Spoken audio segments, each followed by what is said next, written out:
जय श्रीमन नारायण। आज हम राम की कथा को कहने का प्रयास करेंगे, क्योंकि उनका व्यक्तित्व इतना विशाल है कि उन्हें चंद मिनटों में, चंद शब्दों में कहना संभव नहीं है, परंतु यह एकमात्र प्रयास मात्र है। राजा राम का जन्म सूर्यवंश में राजा दशरथ के यहाँ पुत्र के रूप में हुआ। उनके साथ 3 भाइयों ने भी जन्म लिया है, भरत जी, लक्ष्मण जी एवं शत्रुघ्न जी। उनकी 3 माताएं थी, कौशल्या, सुमित्रा एवं कैकेयी। ये 3 माताएं थी। राजा राम का जो बाल्यकाल था उसमें गुरु वशिष्ठ के साथ उन्होंने नीति शास्त्र एवं धर्म शास्त्र की शिक्षा प्राप्त की एवं वेदों का ज्ञान उन्होंने प्राप्त किया है। इसके बाद जनकपुरी जाकर उन्होंने शिव की धनुष को तोड़ करके माता सीता को अर्धांगिनी के रूप में स्वीकार किया है। यहाँ पर वो छात्र शक्ति को प्रदर्शन करते हैं अपना, और सभी राजाओं के समक्ष अपने छात्र बल को सर्वश्रेष्ठ रूप में प्रदर्शन किया है। इसके बाद अपने जो मर्यादाएं हैं उनका प्रदर्शन किया है। अपने मन की आवेग को अपने अंदर में ही रखकर सामने स्त्री की भावनाओं को जानते हुए भी अपने गुरु के निर्देशन का वो राह देखते रहे, और गुरु के निर्देशन होने पर ही उन्होंने शिव धनुष को तोड़ा है और माता सीता को धर्म पत्नी के रूप में स्वीकार किया है। यहाँ पर उनका मौन प्रेम एवं पवित्र प्रेम को सुन करके, पढ़ करके हृदय जो है द्रवित होता है, प्रसन्नता से भर जाता है। उनका ऐसा उदात्त प्रेम का यहाँ पर प्रदर्शन हुआ है कि सारी सृष्टि नतमस्तक हो जाती है।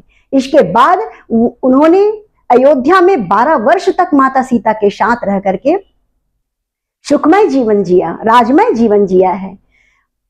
सृष्टि की सुनियोजित व्यवस्था के आधार पर यहाँ पर माता सीता गर्भधारण नहीं करती हैं, क्योंकि गर्भधारण करने के से कई प्रकार की अवरोध उत्पन्न हो जाते।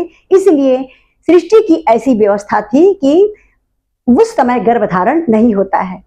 इसके बाद वनवास का काल आता है। उन्होंने एक पल भी राज्य पाठ को छोड़ने में देर नहीं किया है। राज्य की लोलुपता से, सत्ता की लोलुपता से वो दूर रहे। इस प्रकार उन्होंने एक बहुत ही उत्कृष्ट और उत्तम राजकुमार के रूप में, राजा के रूप में भी अपने आप को साबित किया है। जब वो वनगमन चले जाते हैं, वनगमन उनके जीवन का सबसे उत्तम चरण था। यहाँ पर उन्होंने समस्त अत्याचारियों का विनाश किया है, जो राक्षस गण थे उनका विनाश किया है, और ऋषियों को, मुनियों को और वनवासियों को सुखमय जीवन प्रदान किया है। ताड़िका, सुबाहु, मारीच, रावण जैसे राक्षसों का वध करने के पश्चात उसके बाद सीता माता का हरण काल आता है। उसके बाद राम सेतु का निर्माण होता है। फिर रावण का वध के बाद पुनः अयोध्या का आगमन काल आता है। यह चीज जो है, ये सारी क्रियाएं सृष्टि की सुनियोजित व्यवस्था के अनुसार चलती रही। अयोध्या वापस आने के बाद 2 वर्ष तक उन्होंने सीता जी के साथ में खूब सुंदर जीवन व्यतीत किया है। इस बीच में सीता माता गर्भधारण करती है, और एक चरण पुनः आता है जहां पर माता सीता को अयोध्या जी का त्याग करना होता है। माता सीता जब अयोध्या को त्याग करने का माता सीता का समय आया, उन्होंने उस जगह में उनको पहुंचाया है जो अयोध्या जैसी ही सुरक्षित थी। एक त्रिकालदर्शी संत के सानिध्य में, योगी, परम योगी तपस्वी के सानिध्य में, अस्त्र शस्त्र के ज्ञाता के सानिध्य में, वेदों के ज्ञाता के सानिध्य में उन्होंने उनको पहुंचाया है। वो वहां पर जैसे उस प्रकार से सुरक्षित थे जैसे एक पिता के सुरक्षा में पुत्री रहती हैं, ऐसी जगह में उन्होंने उनको पहुंचाया है। माता सीता पूर्ण सुरक्षित थी, और वहां पर उन्होंने सुंदर 2 पुत्रों को जन्म दिया है। उनका नाम लव एवं कुश था। लव एवं कुश एक सिंहनी के साथ अपना बाल्यकाल को बिताया है। सिंहनी अर्थात माँ जगदम्बिका, माता सीता उनको ऐसे पालन पोषण करती हैं जैसे एक सिंहनी शावक को अपना पालन पोषण करती है। एक अच्छा शासक, एक अच्छा राजा कभी भी कोमल गद्दे में नहीं जन्म लेता है। उसको जैसे एक शावक घने जंगल में, अपना सघन जंगल में अपना राह बना लेता है, वैसे ही एक शासक को, एक अच्छे राजा को संघर्ष में जीवन जीना होता है। चाहे वो कृष्ण ही क्यों ना हो, वो भी गुरु के आश्रम में गए थे। जिस भी राजाओं को आपने देखा होगा, एक अच्छे राजा, श्रेष्ठ राजा को वो गुरु के आश्रम में ही जाकर के संरक्षित हुए और उन्होंने शिक्षा दीक्षा प्राप्त की है। ऐसे ही वाल्मीकि जी दोनों बच्चों को पूर्ण शस्त्र अस्त्र शस्त्रों से पारंगत करते हैं, नीति शास्त्र धर्मशास्त्र से पारंगत करते हैं, एक श्रेष्ठ राजा बनाए और उनको हर प्रकार से परिपूर्ण शासक बनाते हैं। जब वो पूर्ण हो गए, उनका ज्ञान पूर्ण हो जाता है, माता सीता उनको लेकर के राजा राम के दरबार में पहुंचती हैं और उन्होंने पुत्रों को उनको सौंपा है। राम ने निर्विरोध उनको स्वीकार किया है, बहुत प्रेम एवं श्रद्धा के साथ अपने पुत्रों को स्वीकार करते हैं। माता सीता पुनः उसी कलुषित विचारों का जीवन को स्वीकार नहीं किया और वो धरती माता को आवाहन करके उनमें समा जाने के लिए धरती माता को आवाहन किया है। क्योंकि आज एक ने कहा, कल दूसरा भी कोई ऐसा ही शब्द बोल सकता था कि राजा राम सीता को क्यों रखे, जब वो किसी दूसरे के यहाँ से आई हुई है तो उसको राजा राम ने क्यों रखा, हम इनको एक शासक के रूप में स्वीकार नहीं कर सकते।